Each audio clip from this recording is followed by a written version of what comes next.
The Green Lenses by Jina Wallwork.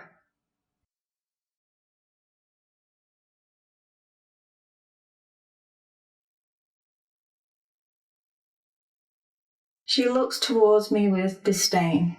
She has fooled herself into believing that my success leaves a bitter taste in her mouth.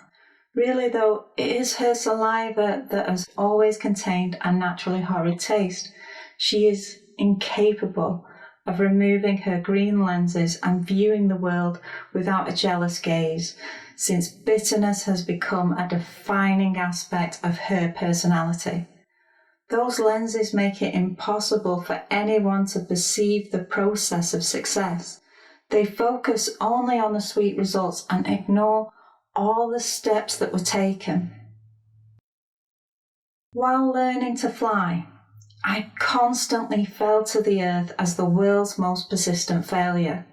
I braved humiliation and ridicule only to pick myself up and try once more. They laughed as I healed, and I continued to focus on the blue skies. I gambled everything until I had nothing left to lose. I continued beyond their cruel words, which often fueled my efforts more than kindness ever could have. When I felt that all was lost, I continued anyway. It ceased to matter whether I would fly or fall. The act of making the attempt had become the core of my life, and results were immaterial. The path of your greatest failure will lead you to stumble onto the smallest pieces of success. I know this process too well. She sees my flight and she claims a friendship that had drifted into obscurity long ago. She pulls it into the present so she can ask for my assistance. She wants to glide through the skies with haste. Is she asking me for a map of the runway? She asks me not for the process, but only for the results. She wants me to repeat the process on her behalf. I cannot spare the years that would be needed.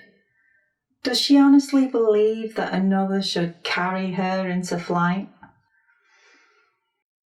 She grows angry with my lack of assistance, demanding that I explain how I achieved success.